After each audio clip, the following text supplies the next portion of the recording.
It's not a phase, Mum. The entire planet is actually just one giant high school cafeteria.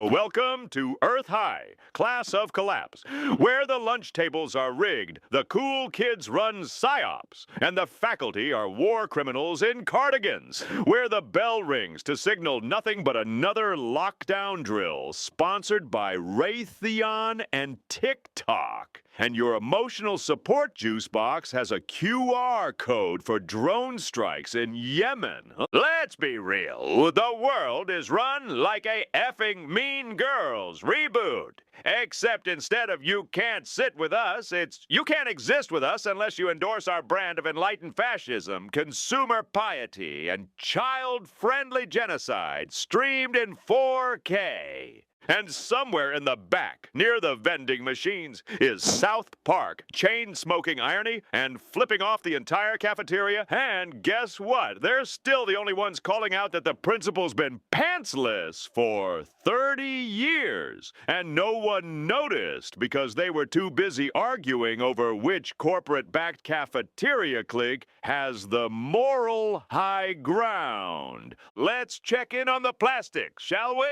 The White House is Regina George with dementia flickering between war declarations and ice cream socials. Israel is the manipulative honor roll girl who swears she's the victim while hiding a flamethrower under her skirt. Saudi Arabia, the rich bitch who buys off the faculty and brags about beheading people during Model UN and the U.S. military-industrial complex. That's Coach Carr punching kids in the face, hooking up with the janitor, and still somehow tenured. Meanwhile, the EU is just Karen Smith. Doesn't know what's going on, but senses the vibes are bad.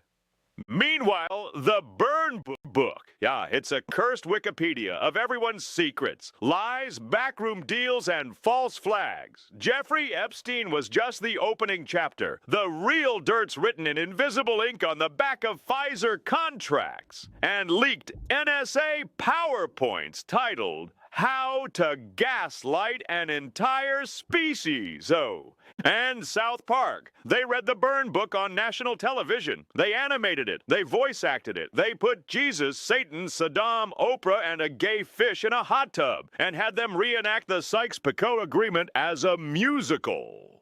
The White House says South Park isn't relevant. Bitch, you just responded to them. That's like punching the jester and then asking why the crowd's laughing at you. They roasted your holy cows and you brought gasoline to the BBQ. Congratulations. You played yourself and lost the PR war to 4 cartoon 10-year-olds who still wear mittens. And let's talk about relevance. You know what's not relevant?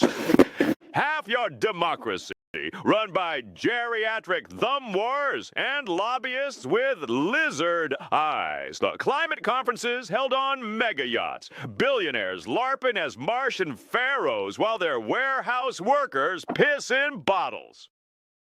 NATO doing peacekeeping the way arsonists do fire safety inspections. You know what is relevant? The kid in the back row drawing a dick on the history textbook and muttering, "Hey, didn't JFK try to stop Israel from getting nukes and then got shot in the head? Just asking." You think that's unhinged. Buddy, that's less insane than the official story where some magic bullet pirouetted through 7 organs like it was auditioning for America's Got Talent. This whole system is one giant gas leak. The principal is high, the guidance counselor is selling serotonin derivatives, and the hall monitor just joined a private militia. And somehow, South Park is the only one doing its goddamn homework. If by homework you mean sticking googly eyes on God and shoving a plunger up the devil's ass to make a point about media hysteria and moral panic. But satire isn't activism. Tell that to the drone operator whose kid watched Cartman call out the Patriot Act. Tell that to the intern who just discovered the CIA actually ran a literal project called Operation Mockingbird and is now stress-eating antidepressants like Skittles. Tell that to every smug Politico, who just got memed into oblivion because they forgot that the real weapon of the people was never guns. It was screenshots. We are a civilization run by PR firms, sociopaths, and third-act Bond villains, where even the revolution is sponsored by Nike and curated by AI to maximize engagement. The simulation is glitching, the extras are unionizing, and God's on ketamine. So yeah, maybe we're all Lindsay Lohan now. A little confused, a little messy, and probably one bad week away from going full tabloid meltdown. But still walking into the gym with a copy of the Burn Book, ready to light the whole stage on fire and scream. You can't all be the victim.